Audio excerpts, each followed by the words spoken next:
Minha irmã, meu irmão, a liturgia da Igreja nos alimenta cotidianamente com a palavra do Senhor e com a Eucaristia. Nesta etapa do tempo comum que estamos vivendo, se não forem dias de solenidade e festas, predominarão textos extraídos do livro do Êxodo, como fonte da primeira leitura. Lembre-se de que o livro do Êxodo é um dos textos centrais do Antigo Testamento, relatando a opressão do povo de Israel no Egito e sua libertação liderada por Moisés. Nele se relata a Páscoa dos Hebreus, a aliança de Deus com seu povo no Monte Sinai e os mandamentos para a vida na Terra Prometida. Faz muito bem para a espiritualidade cristã conhecer, meditar e rezar estes textos. Vamos percorrer o caminho do Êxodo, dispostos a crescer na fé e na confiança em Deus. Rezemos antes. Trindade Santa, Pai, Filho e Espírito Santo, vós vos revelastes Deus da palavra, quiseste dialogar com a humanidade de modo especial por Jesus, o Verbo encarnado. Queremos escutar, acolher e meditar vossa palavra. Derramai em nós o espírito de amor. Concedei-nos um coração que escuta, pondera, discerne e escolhe em conformidade com vossa santa vontade. Enchei-nos do ardor missionário para dar testemunho da luz, a verdadeira luz, Jesus Cristo, luz dos povos. Fazei de nós servidores do vosso reino e operários da fraternidade. E deixai a Senhora Auxiliadora nos acompanhar nos caminhos dessa história, inspirando-nos o cuidado pela vida e a promoção da paz. Assim seja. Amém.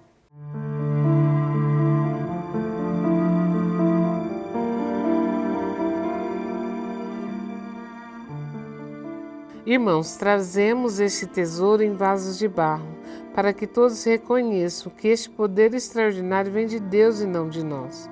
Somos afligidos de todos os lados, mas não vencidos pela angústia, postos entre os maiores apuros, mas sem perder a esperança, perseguidos, mas não desamparados, derrubados, mas não aniquilados. Por toda parte e sempre levamos em nós mesmos os sofrimentos mortais de Jesus, para que também a vida de Jesus seja manifestada em nossos corações. De fato, nós, os vivos, somos continuamente entregues à morte por causa de Jesus, para que também a vida de Jesus seja manifestada em nossa natureza mortal. Assim, a morte age em nós, enquanto a vida age em vós, mas sustentados pelo mesmo espírito de fé, conforme o que está escrito. Eu creio e por isso falei. Nós também cremos e por isso falamos, certos de que aquele que ressuscitou o Senhor Jesus nos ressuscitará também com Jesus e nos colocará ao seu lado, juntamente convosco.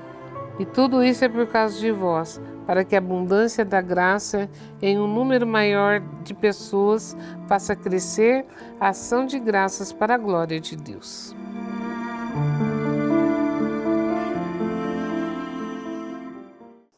Minha prezada irmã, meu prezado irmão, a Igreja celebra no dia 25 de julho a festa do apóstolo São Tiago.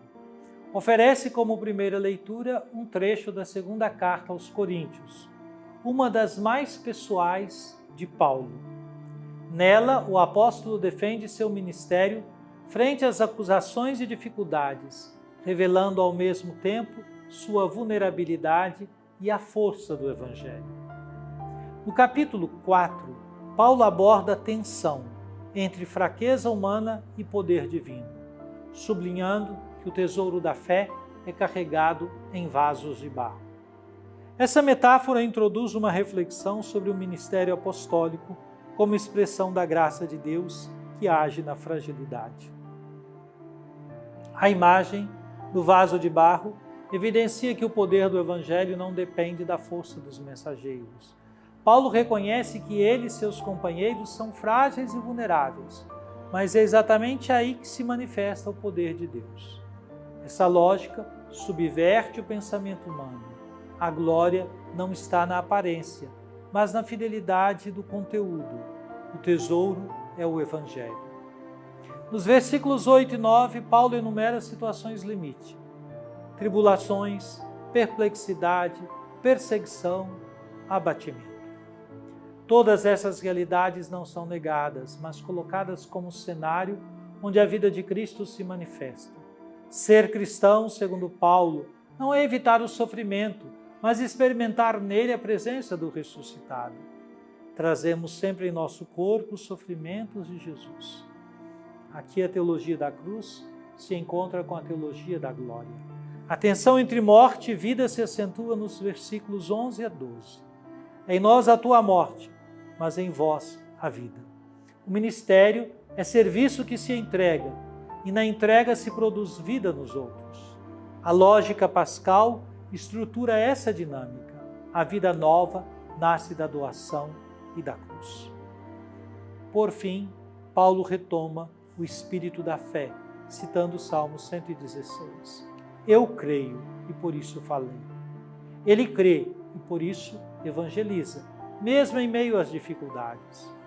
A fé o impulsiona a anunciar. Ele crê na ressurreição como horizonte último. Assim como Deus ressuscitou Jesus, também nos ressuscitará com ele. O versículo 15 conclui a sessão, destacando que tudo isso é para o bem dos outros, para que a graça, tornando-se abundante, multiplique as ações de graças para a glória de Deus. Este texto continua profundamente atual. Vivemos tempos em que a fraqueza humana, os limites pessoais e institucionais e as dificuldades da missão parecem obscurecer o vigor da fé. Mas Paulo nos recorda, é justamente na fragilidade que se manifesta a força de Deus. A igreja não precisa ser poderosa aos olhos do mundo, mas fiel e transparente ao Evangelho. Somos vasos de barro, sim, mas portadores de um tesouro inestimável. Quando servimos, mesmo cansados ou perseguidos, geramos vida. A confiança na ressurreição sustenta a nossa esperança e motiva a nossa entrega.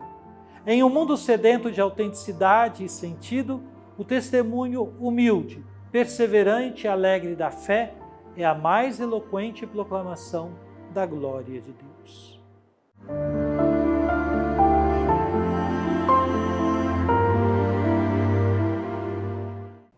Oremos. Ó Divino Pai Eterno, tendo ouvido e meditado a palavra sagrada, concedei-nos dar testemunho da luz do vosso amado Filho, Jesus Cristo nosso Senhor. Ele que vive e reina convosco na unidade do Espírito Santo. Amém. Venha sobre você, minha irmã, você, meu irmão, sobre sua família e sua comunidade, a bênção de Deus, Pai, Filho e Espírito Santo. Amém.